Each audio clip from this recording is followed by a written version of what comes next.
صرف مال ہی کا ہو کر کے رہ جانا اور زیادہ سے زیادہ مال جمع کرنے کی حرص ہوس میں مبتلا ہو جانا، اس کو اسلام نے بڑا ہی ناپسند کیا۔ دین نے اس کو انسانی کمزوری بھی قرار دیا اور مسلمان کے لیے ایک بہت بڑی بری خصلت بھی قرار دیا۔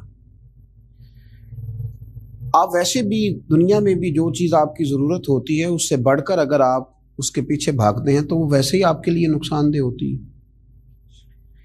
جس قدر آپ کو کپڑوں کی ضرورت ہے، اگر آپ اتنے کپڑوں کے اندر رہیں گے تو آپ خوبصورت لگیں گے،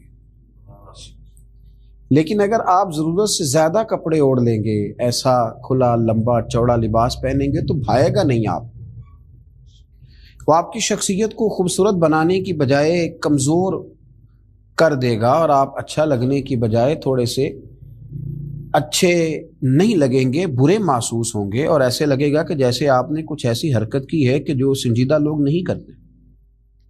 کھانا آپ کی ضرورت ضرور ہے، کھانا ہماری حاجت ضرور ہے، لیکن اگر ہم ضرورت سے زیادہ کھائیں گے تو بیمار ہو جائیں گے۔ ضرورت سے زیادہ کھائیں گے تو ہمارے اعصاب کو نقصان پہنچائے گا۔ کھانا ایک حاجت ضرور ہے، لیکن اس کو اوڑھ لیا جائے اگر کھانے پینے کا ہر وقت ماحول بنا لیا جائے تو انسان بہت ساری بیماریوں کے شکنجے میں آ جاتا ہے۔ اسلام کہتا ہے کہ مال تمہاری ضرورت ضرور ہے، اس کو ضرور حاصل کرو، لیکن اگر مقصد ہی مال کو بنا لو گے، اگر تمہارا ذہن ہی یہ بن جائے گا کہ میں نے 2 کے 4، 4 کے 8 اور 8 کے 16 کیسے کرنے ہیں، تو یہ تمہاری روحانی زندگی کو تباہ کر دے گا۔ تو تم انسان کم اور پیسے جمع کرنے والی مشین زیادہ بن جاؤ گے، پھر تمہارے اعصاب پر رشتوں کا کوئی تقدس نہیں رہے گا۔ تم ہر شخص کے ساتھ رشتہ اس لیے بناؤ گے کہ مجھے اس سے مالی طور پہ کیا نفع حاصل ہو سکتا ہے، پھر وہ سارا تقدس، وہ ساری خوبصورتی، زندگی کا وہ سارا حسن، جینے کا وہ سارا مزہ ضائع ہو جائے گا۔ کچھ لوگ اس طرح مال کے پیچھے بھاگے کہ زندگی کے آخری لمحے تک انہوں نے مال جمع کیا، نہ وہ کہیں ریٹائر ہو پائے، نہ وہ کہیں خاموش ہو پائے، نہ وہ زندگی میں کوئی اور کام کر پائے، بس آخری لمحے تک انہوں نے مال جمع کیا۔ تو اللہ تعالیٰ نے اسے قرآن پاک میں بیان فرما دیا، فرمایا الہاکم التکاثر، تمہیں مال زیادہ طلب کرنے کی خواہش نے غافل کر دیا، حتی زرتم المقابر، یہاں تک کہ تم نے قبروں کا منہ دیکھ لیا۔ اتنا مال طلب کرنے میں تم آگے بڑھے کہ تم نے قبروں کا منہ دیکھ لیا، قبروں تک پہنچ گئے، لیکن رہے تم مال کے پیچھے۔ نبی کریم صلی اللہ تعالی علیہ وآلہ وسلم نے ہمیں بڑے خوبصورت لفظوں کے اندر بات سمجھائی، مسلم شریف میں موجود ہے، اور اگر ہم حضور علیہ الصلوۃ والسلام کے لفظوں پر غور کریں تو دیکھیں منظر کیا بنتا ہے، کتنی بڑی سچائی ہے زندگی کی جو سامنے آتی ہے۔ حضور علیہ السلام فرمانے لگے کہ انسان کہتا ہے میرا مال، میرا مال، میرا مال، میرا مال۔ فرمایا نہ بھائی، تیرا تو وہ مال ہے جو تو نے کھا لیا ہے یا پہن لیا ہے، یہاں تیرا وہ مال ہے جو تو نے صدقہ کر کے آخرت کے لیے بچا لیا ہے، باقی تو وارثوں کا ہے، تیری تو صرف نگہبانی ہے، باقی تو دوسروں کا ہے۔ میرا مال، میرا مال، یہ انسان کا وظیفہ ہے، حالانکہ ایسا درست نہیں ہے، حالانکہ یہ بات قرین قیاس نہیں ہے۔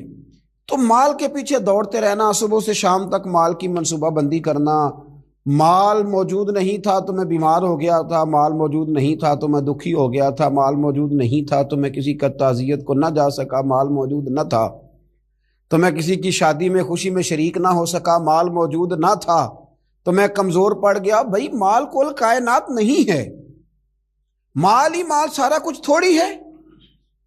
حضرت مولا علی شیر خدا رضی اللہ تعالیٰ عنہ بہت بڑے مالدار نہیں تھے، پر اللہ تعالیٰ نے انہیں بڑے اعزاز سے نوازا، بڑی شانیں عطا فرمائی۔ انبیاء کرام علیہ السلام میں سے کس کے پاس زیادہ مال نظر آیا؟ حضرت بلال حبشی رضی اللہ تعالیٰ عنہ بڑے سادے سے تھے، جناب فاروق اعظم حضرت عمر فاروق رضی اللہ تعالیٰ عنہ کے پاس بھی زیادہ مال و دولت نہیں تھا۔ مال ضرورت ضرور ہے، پر زندگی کا مقصد مال نہیں ہے، مقاصد تو کچھ اور ہیں۔ اس لیے رسول رحمت صلی اللہ علیہ وسلم نے ایسی بات کر دی کہ اگر ہماری سمجھ میں آئے نا تو وہ ہمارے ذہن کو ایک بہت ہی الگ سوچ فراہم کرے گی۔ حضور علیہ الصلوۃ والسلام فرمانے لگے کہ مجھے اپنی امت پر غربت کا ڈر نہیں ہے، غریب ہو جائے گی، فاقوں سے مرے گی۔ فرمایا یہ تو مجھے ڈر ہی نہیں ہے، بلکہ نبی پاک علیہ الصلوۃ والسلام نے فرمایا مجھے تو اس بات کا ڈر ہے کہ تمہارے اوپر دنیا کشادہ کر دی جائے گی، تمہیں زیادہ مال ملے گا۔ ڈر تمہاری غریبی کا نہیں، بلکہ محبوب فرماتے ہیں ڈر تمہاری دولت کا ہے، ڈر تمہارے فاقوں کا نہیں، ڈر تمہارے زیادہ کھانے کا ہے، ڈر تمہارے جھونپڑی میں رہنے کا نہیں، ڈر تو تمہارے بنگلوں کا ہے۔ نبی رحمت علیہ الصلوۃ والسلام نے فرمایا کہ ڈر تو اس بات کا ہے کہ تم پر دنیا کشادہ کر دی جائے گی، دنیا تم پر پھیلا دی جائے گی، وسیع کر دی جائے گی۔ تم نے اس چیز سے بچنا ہے، تم نے اپنے آپ کو اس چیز سے محفوظ کرنا ہے، دنیا کے پیچھے دوڑنا، دنیا ہی کی بات کرنا۔ اور پھر دیکھیں حضور علیہ الصلوۃ والسلام نے نا روحانی دنیا کے اندر جھانک کر ہمیں نصیحت فرمائی، روح کے اندر اتر کر بات بتائی، دل کی گہرائی تک پہنچ کر حضور نے ہمیں بات سمجھائی، دل کی گہرائی تک۔ نبی کریم علیہ السلام نے کس انداز میں مثال دیکھی، حضور فرمانے لگے دو بھوکے بھیڑیے، ایک ہوتا ہے بھیڑیا اور ایک ہوتا ہے بھیڑیا بھی ہو اور بھوکا بھی ہو۔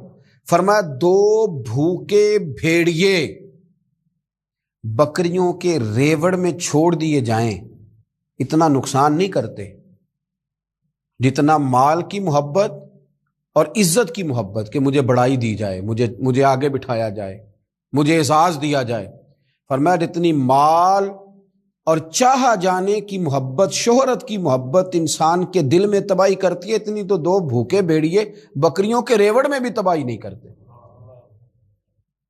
جتنی چاہا جانے کی، شہرت کی، دولت کی محبت، نبی کریم علیہ الصلوۃ والسلام نے ہمیں سمجھایا ہے کہ تم ضرورت کا مال ضرور حاصل کرو، لیکن یارو اس کام کے پیچھے لگ جانا اور دولت کو منشور بنا لینا، رات کو گن کے سونا، صبح اٹھنا تو پھر دوبارہ گننا شروع کر دینا، پھر ان کو گنتے ہی رہنا اور گنتے گنتے ہی زندگی گزار دینا، اور ہمیشہ سامنے والے کی دولت پر پوری توجہ رکھنا کہ وہ کہاں سے کماتا ہے، کہاں سے لاتا ہے۔ آج تو یہ دور آ گیا ہے کہ لوگ اپنے پیسے بھی گنتے ہیں، اور جن جن سے تعلق ہوتا ہے ان سب کے بھی پیسے گنتے ہیں، ان کے بھی شمار کرتے ہیں، ان کا بھی حساب کرتے ہیں، اور سامنے والے کے اخراجات بھی دیکھتے ہیں، اور کہاں سے اسے دیا جا رہا ہے اس پر بھی وہ توجہ۔ اعلیٰ حضرت فاضل بریلوی رحمۃ اللہ علیہ فرمایا کرتے تھے کہ جو لوگ کسی سے حسد کرتے ہیں نا کہ وہ آگے کیسے نکل گیا، دولت کیسے آ گئی، شہرت کیسے ہو گئی، جو دوسروں کے مال پہ توجہ کرتے ہیں، فرماتے ہیں یہ بنیادی طور پر اللہ کی تقسیم پر اعتراض کرتے ہیں۔ فرماتے ہیں چونکہ ان کا اعتراض اللہ کی تقسیم پر ہوتا ہے، لہذا پھر سامنے والے کو تو ملتا رہتا ہے، اور ان کا چونکہ اعتراض ہوتا ہے تو لہذا یہ بیچارے ہمیشہ پیچھے کی طرف آتے ہیں۔ لیکن اگر یہ سامنے والے کو دیکھنے کی بجائے رب کی رحمت کو دیکھیں نا، اور یہ اللہ کے کرم کو دیکھیں تو وَيَرْزُقْهُ مِنْ حَيْثُ لَا يَحْتَسِبُ، پھر اللہ وہاں سے عطا کرتا ہے کہ انسان کا کبھی گمان بھی نہیں گیا ہوتا۔ لیکن شرط یہ ہے کہ اللہ کی بارگاہ کی طرف انسان اپنی توجہ کو مبذول کرے۔ نبی کریم علیہ وآلہ وسلم نے ارشاد فرمایا، حضور علیہ السلام نے فرمایا ہر امت کا کوئی نہ کوئی فتنہ ہوتا ہے، کوئی نہ کوئی آزمائش ہر امت میں آئی جس سے لوگ راہ حق سے بھٹک گئے، ان پر آزمائش آئی۔ ہر امت کا کوئی نہ کوئی فتنہ، ہر امت پر کوئی نہ کوئی آزمائش۔ تو محبوب کریم علیہ السلام فرمانے لگے میری امت کا فتنہ مال ہے، میری امت کی آزمائش مال ہے۔ ان کے اندر مال آیا ہے، فتنہ آیا ہے۔ حضرت عمر فاروق رضی اللہ تعالیٰ عنہ کا زمانہ مبارکہ تھا تو مال بہت زیادہ آیا تھا۔ حضرت عمر کے زمانے میں اللہ نے دولت بہت زیادہ عطا کی، چونکہ بہت سارے علاقے فتح ہونے لگے تو مال غنیمت ڈھیروں آنے لگا۔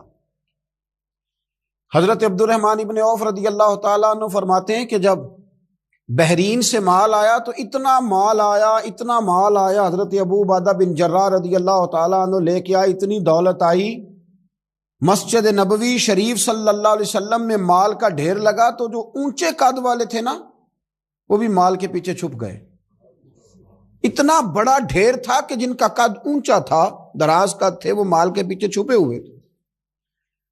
تو فرماتے ہیں کہ صبح صبح کچھ لوگ جلدی آ گئے نماز کے وقت میں، پتہ تھا کہ رات سے مال غنیمت آ گیا اور نماز ختم ہو گئی تو جا ہی نہیں رہے، ابھی بیٹھے ہیں، تو حضرت عمر رو پڑے، جناب فاروق اعظم روئے، اللہ اکبر، درد سا پیدا ہو گیا۔ حضور آپ رو کیوں رہے ہیں؟ فرمایا تم اس لیے رکے ہوئے ہو کہ مال آیا ہے؟ لوگوں نے عرض کی حضور ہاں بات تو ٹھیک ہے اور یہ صحابہ کا حق ہے، یہ سب لوگوں میں بٹے گا۔ حضرت عمر فاروق رضی اللہ تعالیٰ عنہ سے کہا جناب آپ شکر ادا کریں، آپ رو رہے ہیں۔ فرمایا تمہیں نہیں نہ پتا، میں نے اپنے نبی پاک سے سنا ہے علیہ السلام، حضور نے فرمایا میری امت کا فتنہ مال ہے، جہاں مال آتا ہے وہاں عداوت بھی آتی ہے، جہاں مال آتا ہے وہاں تلخیاں بھی آتی ہیں، جہاں مال آتا ہے وہاں لالچ بھی آتا ہے، جہاں مال آتا ہے تو وہاں پھر لوگ ایک دوسرے سے بٹورنا بھی چاہتے ہیں۔ جب تک جیبوں میں مال نہیں نہ ہوتا تو جو بھی پیار کرتا ہے ذات سے کرتا ہے، اور جب جیب میں مال آتا ہے تو پھر زیادہ تر لوگ جیب سے پیار کرتے ہیں۔ یہ امیروں کا کہنا تو ہوتا ہے کہ لوگ بڑا چاہتے ہیں جی بڑی اللہ کی عزت ہے، تو میں کہا کرتا ہوں ذرا دولت الگ کرنا، پھر اپنی حیثیت کا تعین کر کے تیری کتنی عزت ہے۔ یہ دولت کا لیبل ہے نا، اس کو ذرا اتار، خود پتہ چل جائے گا تیرے پاس کیا ہے۔ میرے نبی کریم علیہ السلام نے اسے فتنہ قرار دیا، یہ تو آزمائش ہے۔ لالچ کرنا، لالچ میں پڑے رہنا، لالچ کی طرف سفر کرنا، اور مطمع نظر لالچ بنا لینا، مطمع نظر۔ ایک بہت بڑے دولت مند کا میں ایک دفعہ اس کا انٹرویو اخبار میں چھپا تو میں دیکھ رہا تھا، تو کسی نے اس سے پوچھا کہ دولت کیسے کمائی، تو کہنے لگا جی میں نے 10 لاکھ والا کام بھی نہیں چھوڑا اور 10 روپے والا بھی نہیں چھوڑا، سارے کام کیے، بس کوشش کی کہ جہاں سے آ جائے اسے حاصل کر لینا چاہیے۔ اب کھل کے بات تو لوگ کرتے نہیں، حالانکہ بہت ساری جگہوں پہ اس بات کا ترجمہ یہ ہوتا ہے کہ نہ جائز دیکھا نہ ناجائز دیکھا، بس جہاں سے آئے، جتنے آئے، جس ترتیب سے آئے۔ شام کو یہ حساب ضرور کرنا ہے کہ آج میرے بینک بیلنس میں کتنا اضافہ ہو گیا۔ لوگوں نے دولت ہی کی طرف دیکھا، دولت ہی کو پرکھا، پیسے نہیں تو رو پڑے، جائیداد نہیں تو رو پڑے، مکان نہیں تو رو پڑے، جس دن 4 گاہک کم آئے اس دن رو پڑے، جس دن کام دھندا کم ہوا تو سارے زمانے کو بتایا کہ بڑی غربت ہے۔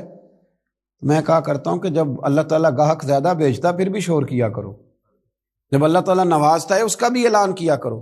میرے بھائی، حضرت عیسیٰ علیہ السلام کا ایک فرمان بڑا ایک شاندار ہے، اس عنوان پر اگر ہماری سمجھ میں آئے تو ہماری طبیعت ٹھنڈی کر دے گا۔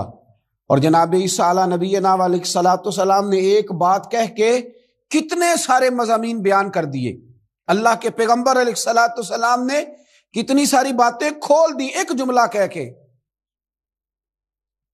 جناب عیسیٰ علیہ الصلوۃ والسلام فرمانے لگے دنیا کو اپنا آقا نہ بنانا، دنیا کی دولت کو اپنا آقا نہ بنانا، ورنہ یہ تمہیں اپنا غلام بنا لے گی۔ اسے اپنا آقا نہ بنانا ورنہ یہ تمہیں اپنا غلام۔ جنہوں نے دولت کو آقا بنایا اس نے پھر ان کو اپنا غلام بنا لیا، پھر بیچارے کروڑوں پتی ہیں پر سو نہیں پاتے ساری رات، اربوں روپیہ پاس ہے پر نیند سکون کی میسر نہیں آتی، چونکہ دولت آقا ہے نا، تو یہ وہ آقا ہے جو قابو آتا نہیں، یہ وہ آقا ہے جس سے دل بھرتا نہیں، یہ وہ والا آقا ہے جس سے لوگوں کی طبیعت سیر ہوتی نہیں، 1 کے بعد 2، 2 کے بعد 3، 3 کے بعد 4، 4 کے بعد 5، یہ وہ والا پیالہ ہے جو کبھی پر ہو سکتا نہیں۔ محمود غزنوی رحمت اللہ تعالی علیہ نا خیرات بانٹا کرتے تھے، آپ کو پتہ ہے بادشاہ لوگ ہوتے تھے، دولت تقسیم کرتے تھے، تو محمود ایک دن باہر نکلے، سیر کے لیے جا رہے تھے، بادشاہ سلامت، تو باہر نکلے تو کہا جتنے فقیر ہیں نا سب کو بلا لو، آج میرا دل ہے میں نکلتا جاؤں اور خیرات بانٹتا جاؤں، نکلتا جاؤں اور خیرات تقسیم کرتا جاؤں۔ محمود نے اعلان کیا تو بعض اوقات انسان کچھ بات کرتا ہے تو اس کے لفظوں میں نا تھوڑا کر و فر نظر آتا ہے، تھوڑا تکبر نظر آتا ہے، تھوڑا غرور نظر آتا ہے۔ ایک درویش بھی وہاں سے گزر رہے تھے، انہوں نے بھی بادشاہ کا یہ جملہ سنا، انہوں نے بھی بادشاہ کا یہ جملہ سنا، اس طرف توجہ فرمائی کہ لو جی جو جس نے لینا ہے نا آج اسے دیا جائے گا، آج میں بانٹتا ہی جاؤں گا۔ وہ بزرگ بھی آ گئے، کاسا لکڑی کا پیالہ ہاتھ میں پکڑا ہے، وہ بھی تشریف لائے، اور محمود غزنوی جب بانٹ رہے تھے تو انہوں نے بھی اپنا پیالہ آگے کر دیا۔ انہوں نے بھی کچھ لینے کے لیے پیالہ آگے بڑھایا تو محمود غزنوی نے اپنی جیب سے چند سکے نکالے، چند اشرفیاں نکالیں، اور جب بابا جی کے پیالے میں ڈالیں تو آواز تو آئی کھٹکنے کی۔ لکڑی کے پیالے سے جب چاندی کے سکے ٹکرائے تو آواز تو پیدا ہوئی، لیکن بزرگوں نے پیالہ پھر آگے کیا، کہنے لگے اس میں تو کچھ بھی نہیں، تھوڑا اور ڈال دو۔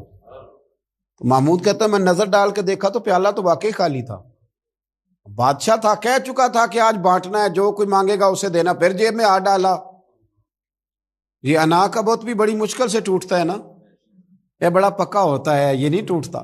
دوبارہ پیالہ ڈالا تو پھر چیزیں کھٹکنے کی، بجنے کی آواز تو آئی، لیکن بزرگ کہنے لگے کہ تو نے تو کچھ بھی نہیں دیا۔ پھر پیالہ آگے کیا تو محمود نے جھوک کے دیکھا تو پیالہ پھر خالی تھا۔ اس نے پھر کچھ ڈالا، پھر دیکھا تو خالی، پھر ڈالا، بجنے کی آواز آئی، پھر خالی۔ اب بادشاہ تھا، ہارنے کا نام ہی نہیں لے رہا، یہ شکست کھانا ہی نہیں چاہتا۔ اس نے تھیلے منگا لیے، بوریاں منگا لی پیسوں کی بھری ہوئی، ڈالتا جا رہا ہے، بجنے کی آواز آتی ہے۔ محمود تھک گیا، کہنے لگا بابا اس کے نیچے کون سا سوراخ بنایا ہوا ہے، کیا ہے اس کے نیچے جو سمجھ میں نہیں آ رہا، کیا ہے؟ تو ان بزرگوں نے بڑی شاندار بات کی، کہنے لگے محمود یہ انسانی خواہشات کا پیالہ ہے، اور یہ خواہشات کبھی پور نہیں ہو سکتی، ایک پوری کرتے ہیں تو دوسری بن جاتی ہے، ایک پوری کرتے ہیں تو دوسری۔ حضرت مولا علی شیر خدا رضی اللہ تعالیٰ عنہ فرمایا کرتے تھے نفس کی خواہشیں ان بھیڑوں کی طرح ہیں جو کبھی قابو میں نہیں آتی، ادھر سے گھیر کے لاؤ تو ادھر والی نکل جاتی ہیں، ادھر سے گھیر کے لاؤ تو ادھر والی نکل جاتی ہیں، دونوں کو سمیٹو تو سامنے والی یہ خواہشات ہیں، یہ کبھی پوری یہ نہیں پوری ہوتی میاں۔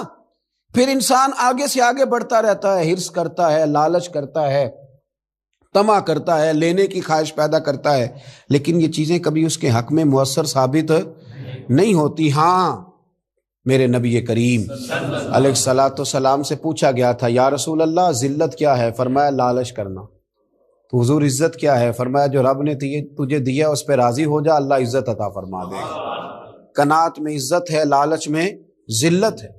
تو ہرس کرنا، ہوس کرنا، مال کے پیچھے بھاگنا، لوگ تعلیم حاصل کرتے ہیں تو مال کمانے کے لیے، ہنر سیکھتے ہیں تو مال کمانے کے لیے، کسی استاد کے پاس جاتے ہیں تو مال کمانے کا طریقہ سیکھنے کے لیے، کسی سے یارانہ لگاتے ہیں تو کہتے ہیں ذرا دیکھو تو صحیح یہ آگے کیسے گیا ہے۔ جب مطمع نظر ہی مال ہو، جب توجہ ہی ساری مال کی طرف ہو، جب دولت ہی ہر چیز کا لوگ ماں حاصل سمجھ لیں اور مقصود اور مدعائی دولت کو بنا لیں، تو پھر انسانوں میں کمزوریاں پیدا ہوتی ہیں، روحانی قوتیں ختم ہوتی ہیں، پھر انسانوں کے اندر شوق، ذوق اور وہ ساری چیزیں کمزور پڑتی ہیں۔ میرے نبی کریم پھر پڑھیے، خوش ہو کے پڑھیے، نبی کریم صلی اللہ تعالی علیہ وآلہ وسلم نے نا ہمیں یہ سکھایا ہے، بتلایا ہے کہ قناعت کرو، تھوڑے پر راضی رہنا سیکھو۔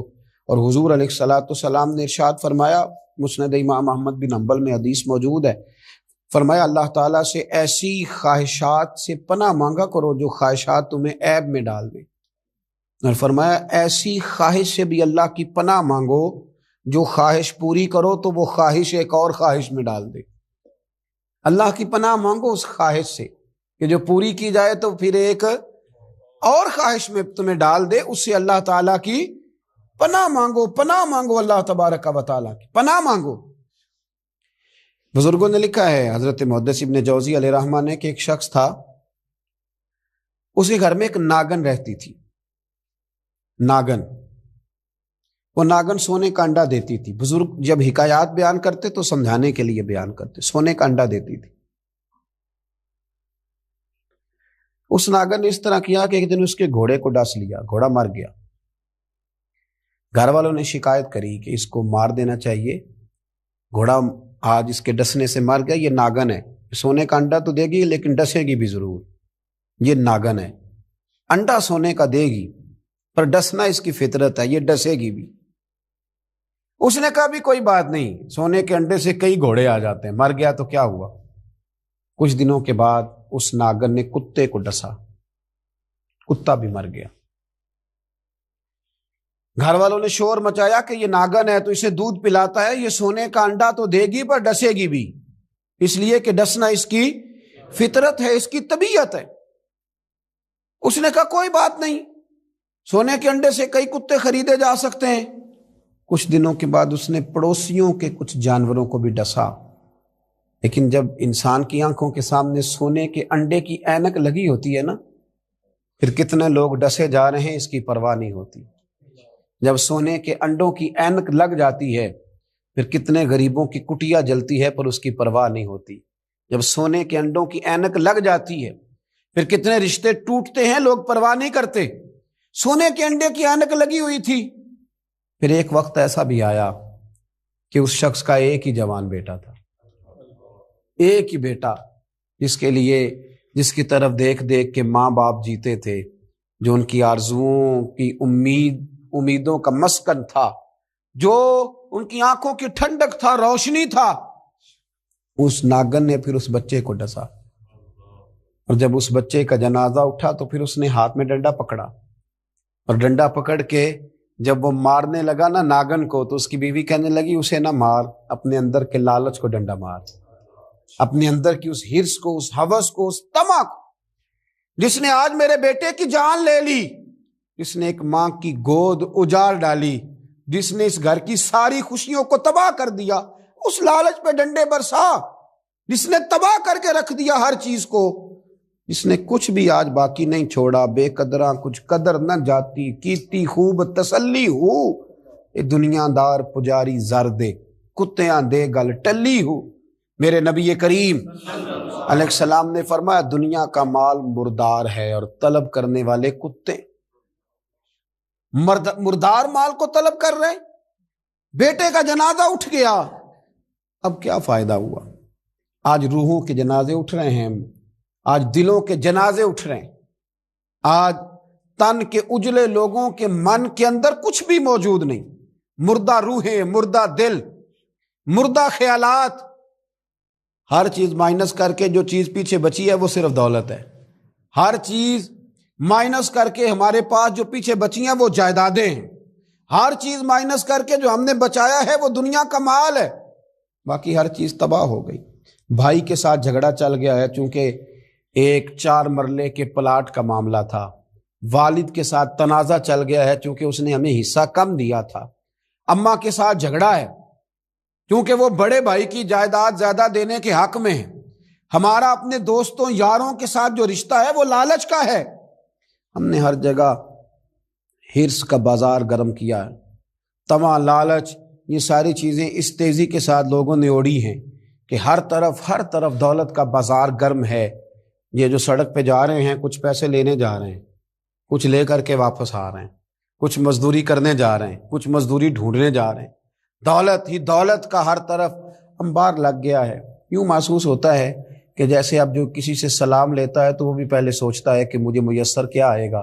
حضرت موسیٰ کلیم اللہ علی نبینا علیہ الصلاۃ والسلام، حضرت موسیٰ کلیم اللہ علیہ الصلاۃ والسلام کے زمانے میں ایک شخص تھا جو مستجاب الدعوات تھا، قوم جبارین کے پاس رہنے والا وہ شخص بلعم بن باورا اس کا نام تھا، مستجاب الدعوات تھا، اللہ نے اسے یہ درجہ عطا کیا تھا کہ جو دعا کرتا تھا رب اس کی قبول فرما لیتا تھا، اس کی دعائیں مقبول ہوتی تھی، اتنا اللہ کریم نے اسے نوازا تھا۔ جب حضرت موسیٰ علیہ السلام بنی اسرائیل کو لے کر اس قوم کی طرف گئے نا جہاد کرنے کے لیے، تو بلعم بن باورا پہاڑ پر عبادت کرتا تھا، بہت سارے لوگ اس کی عقیدت مند تھے، بہت سارے لوگ اس سے محبت کرتے تھے، بہت ساری جگہوں پہ وہ چاہا جاتا تھا۔ جب اس کی طرف حضرت موسیٰ اس قوم کی طرف حملہ کرنے کے لیے جا رہے تھے تو لوگوں نے اس سے کہا کہ تو اس طرح کر کے دعا کر کہ حضرت موسیٰ کی قوم رستے میں ہی تباہ ہو جائے معاذ اللہ، کیونکہ تیری دعائیں قبول ہوتی ہیں، تو یہ دعا کر کہ رستے میں ہی وہ سب لوگ ختم ہو جائیں۔ اس نے کہا کیا بیوقوفی کرتے ہو، اللہ کے نبی کے بارے میں دعا کر دوں، پیغمبر خدا کے بارے میں، حضرت موسیٰ کلیم کے بارے میں کیا بیوقوفی کرتے ہو؟ لوگوں نے مجبور کیا، اسے مجبور کیا، لیکن اس نے کہا نہیں میں نہیں یہ کام کرتا۔ لوگوں نے دلائل دیے، بالآخر کچھ لوگوں نے کہا کہ آپ استخارہ کر لیں، اگر تو آپ کی سمجھ میں یہ بات آئی تو آپ آگے لے جائیے گا، نہ آئی تو نہ لے جائیے گا۔ بلعم بن باورا نے استخارہ بھی کیا، استخارے میں بھی اسے حکم ہوا کہ تم نے بد دعا نہیں کرنی، تم نے حضرت موسیٰ کی قوم کے بارے میں دعائے ضرر نہیں کرنی۔ اب جب اس نے صاف ستھرا انکار کیا نا کہ بھئی میں دعا نہیں کروں گا اللہ کے پیغمبر کے بارے میں نہ ان کی قوم کے بارے میں، تو لوگوں نے وہی حربہ استعمال کیا جو لوگ استعمال کرتے ہیں، ڈھیروں تحفے لے کے آ گئے، دولت لے کے آ گئے۔ اللہ تبارک و تعالیٰ جب دین کے نام پہ لوگوں کو عزت دیتا ہے تو پھر لوگ اس کو استعمال کر کے دنیا اکٹھی کرنی شروع کر دیتے، پھر لوگ اپنا بڑا نقصان کرتے ہیں، پھر اپنی روحانیت کا، اپنی تاثیر کا لوگ بڑا نقصان کرتے ہیں، پھر لفظوں کے ہیر پھیر سے دولت کمانا چاہتے ہیں۔ لیکن یاد رکھیں لفظ تاثیر سے بنتے ہیں، تلفظ سے نہیں۔ لفظ تاثیر سے بنتے ہیں، تلفظ سے نہیں۔ اہل دل آج بھی ہیں اہل زباں سے آگے، اہل دل آج بھی ہیں اہل زباں سے آگے۔ پھر لوگ سودے کرنے لگتے ہیں اپنے الفاظ کے، حروف کے۔ بہت سارے جب تحائف ملے، قائل کیے تو آمادہ ہو گیا، دولت جو سامنے آئی لالچ کر گیا۔ اس کو قرآن حکیم نے بیان کیا ہے، اس واقعے کی طرف قرآن پاک نے اشارہ فرمایا۔ بلم بن باورا نے ہاتھ اٹھائے اور دعا کے لیے جب نکلا تو جس گھوڑے پہ سوار تھا، جس گدھے پہ سوار تھا، جب یہ جا رہا تھا نا پہاڑ پہ چڑھ کے میں بد دعا کروں گا حضرت موسیٰ کی قوم کے لیے، جب جا رہا تھا تو گھوڑا واپس بار بار منہ پھیرتا تھا، واپس اس کو کہتا تھا نہ جا، واپس آ جا۔ یہ اس کو مارتا تھا، پہاڑ کی جان میں لے جاتا تھا۔ اللہ اکبر۔ یہ بار بار مارنے لگا تو گھوڑے نے، اس کی سواری کے جانور نے دعا شروع کر دی۔ گھوڑا تھا یا گدھا تھا، اس نے دعا کی، اللہ مجھے زبان دے، میں اس لالچی کو کچھ سمجھا دوں، مجھے زبان عطا کر، میں ہی اسے کچھ سمجھا دوں۔ اللہ نے زبان دی تو گدھا کہنے لگا آگے نہ جا، تو مجھے آگے بھیجتا اور اللہ کے فرشتے مجھے واپس بھیجتے ہیں۔ لیکن لالچ تھا نا طائف کا، دولت کا، جب چڑھا پہاڑ پہ اور حضرت موسیٰ کے لیے ہاتھ اٹھا کے قوم کے لیے بد دعا کرنے لگا تو لفظ حضرت موسیٰ کی قوم کے لیے ادا کرتا تھا، نکلتے اپنے لیے تھے اور ان لوگوں کے لیے تھے جنہوں نے دعا کے لیے کہا تھا۔ وہ لفظ پلٹ کے اسی پر آئے، اتنا اس کا برا حال ہوا کہ زبان لٹک گئی اور پھر اللہ کے شدید عذاب میں مبتلا ہوا۔ یہ لالچ عذاب کو آواز دیتا ہے، عذاب کو آواز دیتا ہے، اور انسان کی قناعت انسان کو عزت والا کر دیتی ہے۔ فرمایا محبوب اللہ کی خاص رحمت ہوئی کہ آپ اپنے غلاموں کے لیے نرم دل ہو گئے۔ وَلَوْ كُنْتَ فَظًّا غَلِيظَ الْقَلْبِ لَانفَضُّوا مِنْ حَوْلِكَ، اگر آپ سخت دل ہوتے تو یہ بیچارے آپ کے پاس سے بکھر جاتے۔ خاص رحمت ہوئی کہ آپ نرم دل ہو گئے۔ نبی پاک صلی اللہ تعالی علیہ وسلم کے قلب اطہر کو اللہ نے خاص نرمی امت کے حق میں عطا فرمائی۔ بیسیوں درجنوں احادیث آپ کو اس عنوان کی ملیں گی کہ سرکار صلی اللہ علیہ وسلم نے فرمایا کہ میرا دل چاہتا تھا میرا کہ میں تم پر تہجد کی نماز ضروری قرار دے دوں، لیکن تمہیں تکلیف ہوگی تو میں نے اپنی چاہت نہیں دیکھی، تمہاری نیند دیکھی۔ فرمایا جی چاہتا ہے میرا لمبی نماز پڑھاؤں، لمبی نماز، لیکن جب امامت کر رہا ہوتا ہوں تو پیچھے کسی بچے کے رونے کی آواز آتی ہے تو حضور فرماتے ہیں میں پھر اللہ کی نماز کو مختصر کر دیتا ہوں۔ خاص نرمی سرکار کے قلب اطہر میں، خاص نرمی امت کے لیے، خاص قسم کا درد، غریب کا بھی، مجبور کا بھی، تنگ دست کا بھی، ان پڑھ کا بھی، گناہگار کا بھی۔ ہمارے ہاں اب جو سب سے بڑا مسئلہ ہے نا، لوگ سمجھتے یہ ہیں کہ درد صرف اس کا نام ہے کہ آپ یتیموں کے لیے، بیواؤں کے لیے، مسکینوں کے لیے کوئی سوسائٹی بنا دیں اور یہ کام آپ کر لیں تو یہی درد ہے۔ حالانکہ جو یہاں سارا کچھ ہو رہا تھا، مدرسے کی بات ہو رہی تھی، یہ بہت بڑا درد ہے۔ آپ نے کسی غریب کو بھکاری جو بنانا ہے تو آپ ان غریبوں کے بچوں کو اداروں میں لا کے داخل کرائیں اور ان اداروں کی سرپرستی کریں تو وہ انشاءاللہ تعالی اللہ فضل کرے گا تو بھکاری نہیں بنیں گے، رہنما بنیں گے، مقتدا اور پیشوا بنیں گے۔ یہ سرکار کا درد ہے، یہ حضور کی چاہت ہے۔ نبی پاک صلی اللہ علیہ وسلم نے کہیں نہیں اعلان فرمایا کہ مکے میں یونیورسٹی بنائیں گے، سڑکیں پکی کرائیں گے۔ ہم کسی بات سے اختلاف نہیں کر رہے، یہ سارے کام خیر کے ہیں، فلاحی۔ لیکن نبی پاک صلی اللہ تعالی علیہ وسلم نے جو عنوان قائم کیا نا لوگوں کی اصلاح کا، وہ یہ ہے کہ میں تو اخلاق عالیہ کی تکمیل کرنے کے لیے آیا ہوں۔ انسان کا اخلاق سنور جائے، اس کی تعمیر ہو جائے، وہ کچھ بن جائے تو سب سے پہلے تو اسے اپنے آپ کو سکون نصیب ہوتا ہے، پھر جو اس کے قریبی ہوتے ہیں وہ بڑے سکھ میں آ جاتے ہیں کہ عادتیں سنور گئی۔ سرکار اصلاح فرماتے، تعلیم و تربیت کا خاص درد، یہ جو حضور کبھی طائف جاتے، کبھی عکاظ کی منڈی میں جاتے، کبھی لوگوں کو پیغام حق سناتے، تو اس کے پیچھے وہ درد تھا کہ اللہ کے بندے اللہ والے بن جائیں، دوزخ سے بچ جائیں۔ قاضی اعجاز رحمۃ اللہ علیہ نے حدیث لکھی ہے، حضرت سیدنا انس بن مالک رضی اللہ تعالیٰ عنہ فرماتے ہیں کہ ایک بدو حضور کی بارگاہ میں حاضر ہوا، دیہاتی تھا، ان پڑھ تھا۔ ہمارا رویہ کئی دفعہ سخت گیر ہو جاتا ہے سادے لوگوں کے ساتھ، اور بہت سارے لوگ ہیں جو جان چھڑا لیتے ہیں کہہ کے کہ گاؤں والے جاہل ہیں جی سارے، انہیں کیا پتہ ہو، ان پڑھ ہیں جی۔ تو یہ تو آسان کام ہے، کسی کو جاہل کہہ کے جان چھڑانا تو آسان ہے، لیکن اس جاہل کو عالم بنا دینا یہ کمال ہے، اس کی تربیت کر دینا یہ کمال ہوتا ہے، یہ انفرادی فعل۔ دیکھیں نا، بہت سارے لوگ زیادہ ٹریول کرتے ہیں، گھومتے ہیں، مسافر رہتے ہیں، اللہ آپ کو جزا دے جی، پیسے مدرسے میں دیں گے آپ، اللہ خوش رکھے، تشریف رکھیں، اللہ آپ کو بہت ساری برکت دے، جزائے خیر دے، آپ تشریف رکھیں۔ میں نے عرض کیا تھا، میں نے جو وعدہ کیا ہے کہ تھوڑی سی بات کرنی ہے، میں اس پر قائم ہوں، تو آپ بس سنیں، اللہ آپ کو برکت دے۔ دوستو، جو لوگ زیادہ ٹریول کرتے ہیں نا جہازوں میں، ان کو پتہ ہوتا ہے، وہ آگاہ ہوتے ہیں کہ یہ سفر کس طرح کرنا ہے، اس کے کیا لوازمات ہیں، فلائٹ کا کیا سٹیٹس ہے، کس طرح کر کے ہم نے چلنا ہے۔ عادت ہو جاتی ہے نا، جو کام آپ زیادہ کرتے ہیں اس کے آپ عادی ہو جاتے ہیں۔ اور ہم نے یہ بھی دیکھا ہے کہ لمبی فلائٹس ہوتی ہیں تو لوگ سو جاتے ہیں، سوئے رہتے ہیں، انہیں کوئی پرواہ نہیں کیا ہو رہا ہے، کون آ رہا ہے، کون جا رہا ہے، عادی ہو گئے نا کہ اس کام کا۔ ایک بابا جی بیچارے غریب ہیں، وہ کمیٹیاں ڈال کے عمرہ کر دے جاتے ہیں، پہلی دفعہ گئے ہیں، کبھی ٹریول نہیں کیا، ان کو نہیں پتا کہ میں نے سیٹ نمبر کیسے دیکھنا ہے، سیٹ بیلٹ کیسے باندھنا ہے، امیگریشن کیسے کرانی ہے۔ انہی کے گاؤں کا ایک لڑکا جہاز میں بیٹھا ہے جو کہتا ہے کہ میں نے BBA کیا ہوا ہے، میں MBA کا اسٹوڈنٹ ہوں، PhD اسکالر ہوں۔ اور بابا جی جب داخل ہوتے ہیں تو وہ لڑکا ان کو دیکھتا ہے کہ وہ بابا جی آتے ہی کسی سیٹ پہ بیٹھ گئے، جہاز کا عملہ لڑنے لگا کہ بابا یہ تیری سیٹ ہی نہیں، تو سیٹ نمبر دیکھ، فلاں جگہ پہ جا۔ وہ کہتے ہیں بابا جی سیٹ بیلٹ مان لے، وہ کہتے ہیں مجھے تکلیف ہوتی ہے۔ اب یہ دور کھڑا مذاق اڑا رہا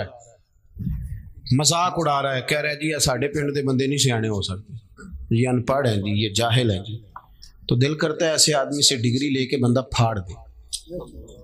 یہ تیری تعلیم تجھے سکھاتی ہے کہ تو کسی کو جاہل کہہ رہے، ان پڑھ کہہ رہے؟ اور میاں اگر تو پڑھا لکھا ہوتا تو اپنی سیٹ چھوڑتا، یہ پتہ چل گیا تھا میرے گاؤں کے ہیں، میرے علاقے کے ہیں، دروازے سے وصول کرتا، پھر سیٹ نمبر دیکھ کے انہیں سیٹ پہ بٹھاتا، پھر اپنے ہاتھوں سے سیٹ بیلٹ باندھتا، پھر انہیں کہتا بابا جی میں فلانی سیٹ پہ بیٹھا ہوں، دوبارہ ضرورت پڑی تو مجھے آواز دے لینا۔ تعلیم تو انسان کو، وہ کہا نا اکبر الہآبادی نے، ہم ایسی لاکھوں کتابیں قابل ضبطی سمجھتے ہیں کہ جن کو پڑھ کے بیٹے باپ کو خبتی سمجھتے ہیں۔ یہ جو بندہ 3-4 سیپلیوں میں BA کر لیتا ہے نا، یہ درس نظامی کے فاضل عالم سے آ کے پوچھتا ہے آپ کی تعلیم کتنی ہے؟ اللہ 6 سیپلیوں میں BA کی ہے، وہ کہتے ہیں جی میں نے درس نظامی کی، نہیں وہ تو ٹھیک ہے، پڑھے کہ نہ ہو بھئی، آپ نے پڑھنا لکھنا کس کا نام رکھا ہوا ہے، کس چیز کا آپ نے نام رکھا ہوا ہے؟ آپ کسی اور کو بھی قبول کریں، کسی اور فن کو بھی تسلیم کریں، آپ غور کریں اس بات پر۔ تو حضرت انس بن مالک رضی اللہ تعالیٰ عنہ فرمانے لگے، بدو آیا حضور کی بارگاہ میں، عرض کرنے لگا یا رسول اللہ کچھ دیجئے۔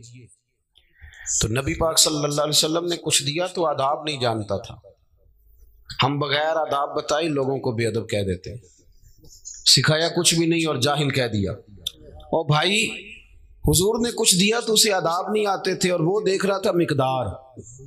اور یہاں فاضل بریلوی فرماتے ہیں میرے کریم سے گر قطرہ کسی نے مانگا تو دریا بہا دیے ہیں، در بے بہا دیے۔ تو یہاں تو ایک قطرہ ملے تو سمندر سے زیادہ کام دکھاتا ہے۔ تو حضور نے کچھ دیا تو کہنے لگا معاذ اللہ ثم معاذ اللہ، نقل کفر، کفر نہ باشد۔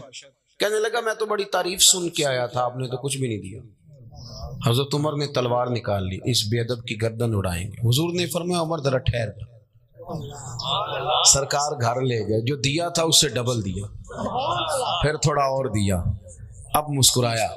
حضور نے فرمایا اب تیرا کیا خیال ہے؟ کہنے لگا طوفان میں ہوا اتنی تیز نہیں چلتی جتنی آپ کی سخاوت تیز چلتی ہے۔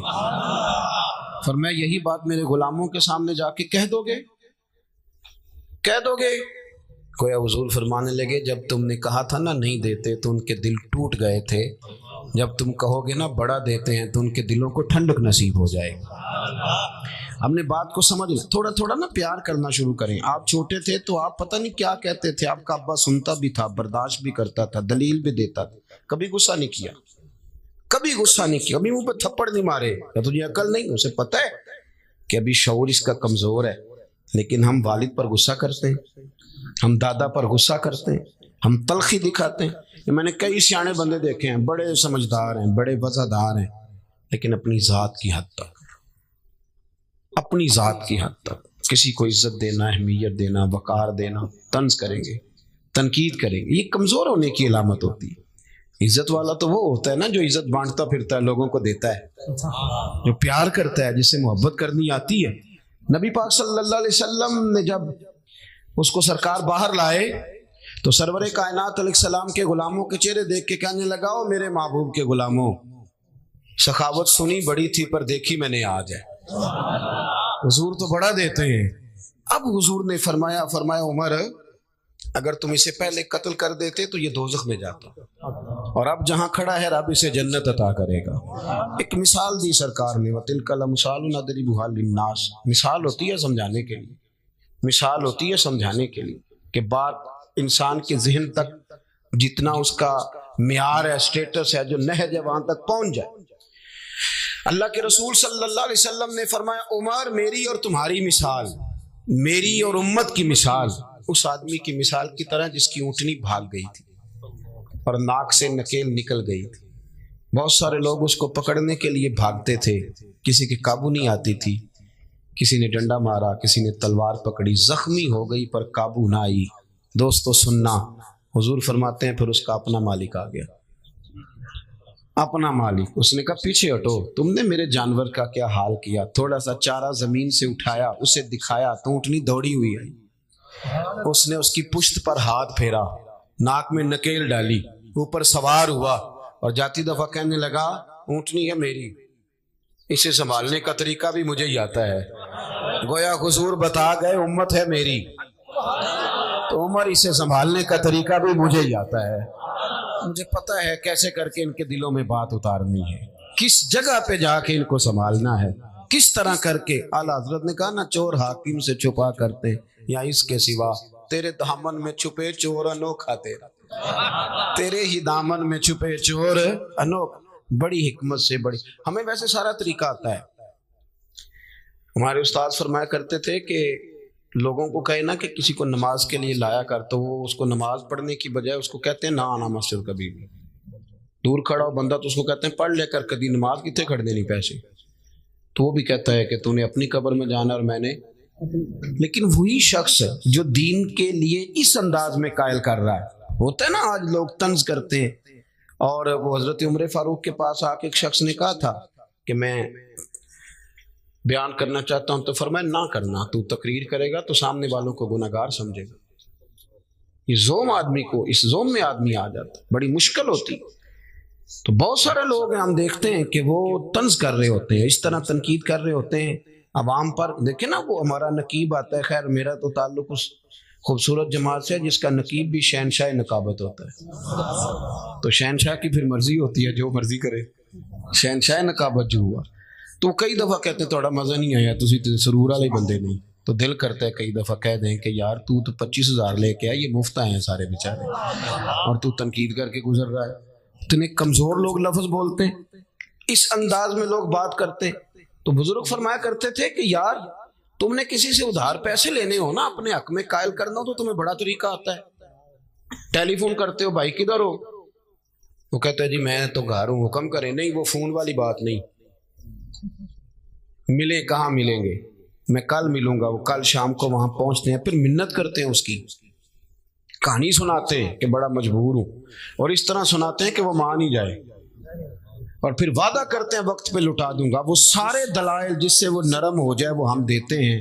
اپنے حق میں قائل کرنا ہو تو رنگ اور ہے, اور اگر اللہ رسول کے حق میں قائل کرنا ہو پھر ہماری طبیعتوں کی سختی دیکھنے والی ہے.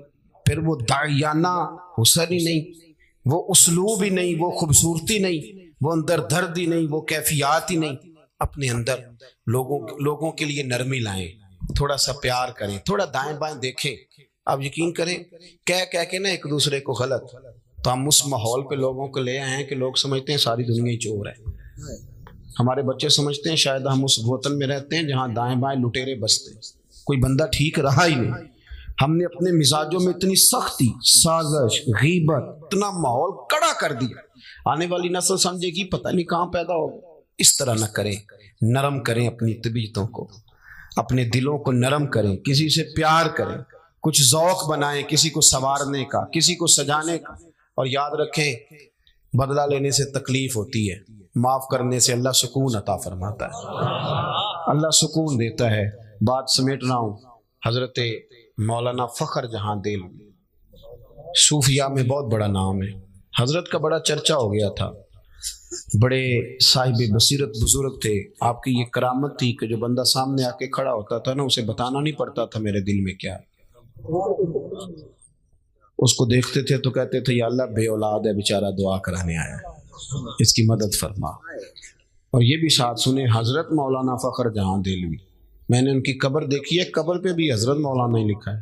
ویسے آج کل حضرت مولانا پیر نہیں ہوتا، حضرت مولانا ساری زندگی بھی لکھے لکھائے پڑھے پڑھائے، تو حضرت مولانا کو لوگ پیر ماننے کو تیار ہے۔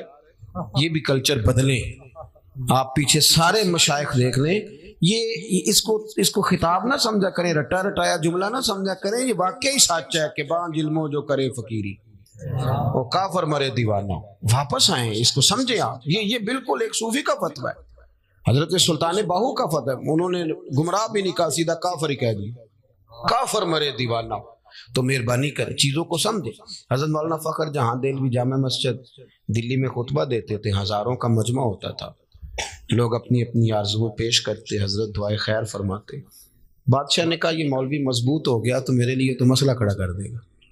ایک سازش رچی، ایک طوائف کو پیسے دیے تو انہیں ادا کاری کرنی۔ سوشل میڈیا جب سے آیا مجھے تو بڑی فکر ہے کہ ہمارے بچے ایکٹر ہی نہ بن جائیں، سارے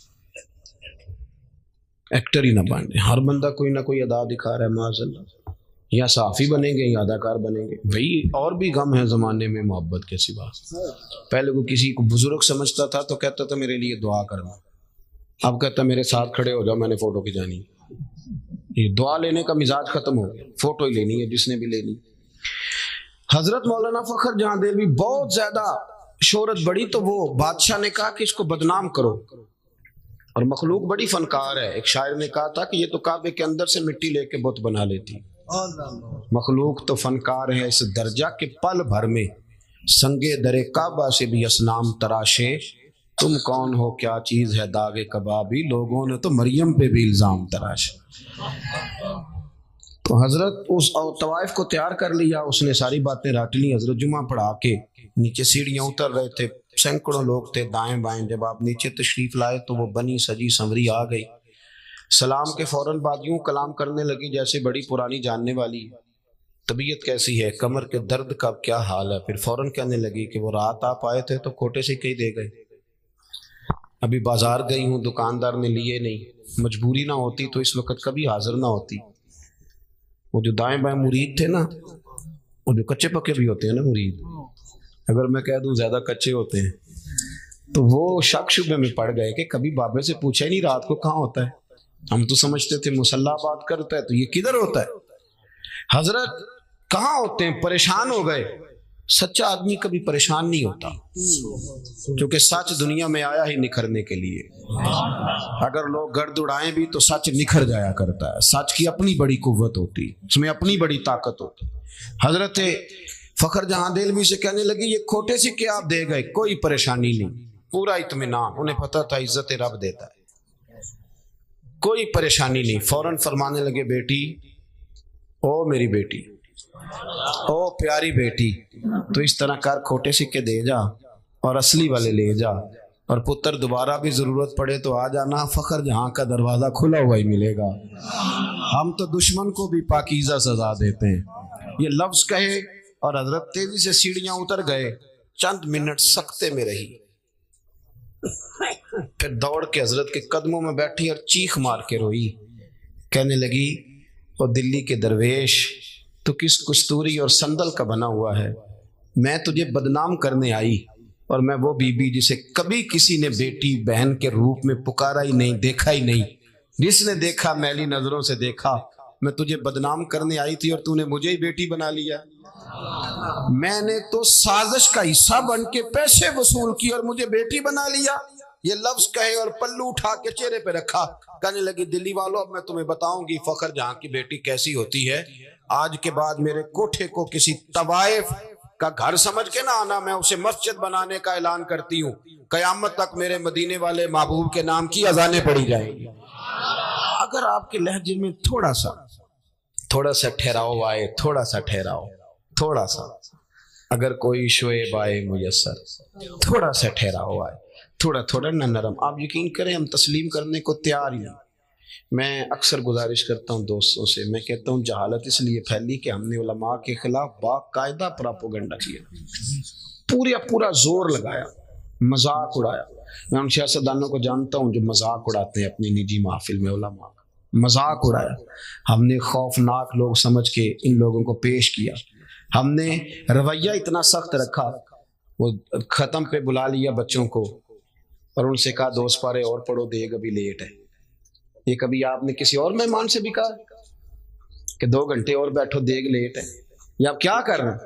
ہم لوگوں نے ایک پورا مزاج بنایا، تو اس کا نقصان کس کو ہوا؟ اس کا نقصان ملی ہوا، قومی ہوا۔ تیزی سے جہالت پھیلی، سینکڑوں کی تعداد میں طلاقیں ہوتی ہیں، سینکڑوں کی، اور وہ بچہ جو ایم فل کا سٹوڈنٹ ہے اس کو بھی یہ نہیں پتا کہ 3 طلاقیں میں نے دینی نہیں، میں نے 1 دینی ہے اگر غصہ آ بھی گیا، کیونکہ ہم نے دور کر دیا علماء سے، گیپ ڈال دیا۔ لوگ اس طبقے کو دیکھیں نا، روز بحث ہوتی ہے اسمبلی میں کہ مولوی پروفیسر نہیں بنتے، انجینئر نہیں بنتے، مدرسوں والے ڈاکٹر نہیں بناتے، تو میرا یہ سوال ہے کہ آپ کالجوں میں مولوی کیوں نہیں بناتے؟ یونیورسٹی کے اندر مولوی کیوں نہیں بنتا؟ میری بات کی سمجھ آ رہی ہے؟ یہ باقاعدہ ایک اسپیشلائزیشن ہے، یہ ادارے کے اندر مفتی بننا، تخصص کرنا، حدیث پڑھنا، یہ باقاعدہ ایک اسپیشلائزیشن ہے۔ آپ نے کبھی یہ کہا ہے کہ میڈیکل کا اسٹوڈنٹ انجینئر بھی بنے؟ وہ ڈاکٹر بن رہے، ایک الگ شعبہ ہے، ہم اس شعبے کو تسلیم کرتے ہیں، علماء جاتے نہیں دوائی لینے ڈاکٹروں کے پاس، ہم اس شعبے کو تسلیم کرتے ہیں، اس سے ٹائم لیتے ہیں، جا کے چیک اپ کراتے ہیں۔ تو اس ڈاکٹر کو بھی چاہیے نا کہ جب الجھ جائے تو کسی مفتی کے پاس آئے، آگے کہ حضرت دین اس بارے میں کیا رہنمائی کرتا ہے۔ لیکن ہم لوگوں نے گیپ ڈال دیا، اپنے دل کو نرم کریں اور دوسرے کو تسلیم کرنا سیکھیں اور دین کے لیے اپنی خدمات کو پیش کریں اور آگے بڑھیں اور دیکھیں کہ ہم کس طرح کسی بے نمازی کو نماز کی طرف مائل کر سکتے ہیں، کس طرح ہم لوگوں میں یہ شعور پیدا کر سکتے ہیں کہ دین ہماری اصل ہے، دین ہماری بنیاد ہے۔ دعا کرتا ہوں جو میں کہہ سکا اللہ قبول فرما لے۔ اللہم صلی علی سیدنا مولانا محمد معدن الجود والکرم وآلہ وبارک وسلم۔ اللہ ہماری حاضری قبول فرما، ہمارے گناہ معاف فرما، ہماری غلطیوں سے درگزر فرما، امت کے حق میں رحمت والے فیصلے فرما۔ جن دوستوں نے یہ بزم نور سجائی انہیں بہترین صلہ عطا فرما، جو تشریف لائے انہیں قدم قدم پہ راحتیں عطا فرما۔ مالک کریم، ہم جو کہتے ہیں، جو جانتے ہیں، جو سمجھتے ہیں، اس پر عمل کرنے کی بھی توفیق عطا فرما، ہمارے لیے عمل کا راستہ آسان بنا دے۔ مالک کریم، برما کے مجبوروں، کشمیر اور فلسطین کے مظلوموں کی مدد فرما، اس ادارے کو ترقیاں عطا فرما۔ اللہ ہم سب کا خاتمہ بالخیر بالایمان فرما۔ رب اغفر وارحم وانت خیر الراحمین، وصلی اللہ تعالی علی حبیبہ سیدنا و مولانا۔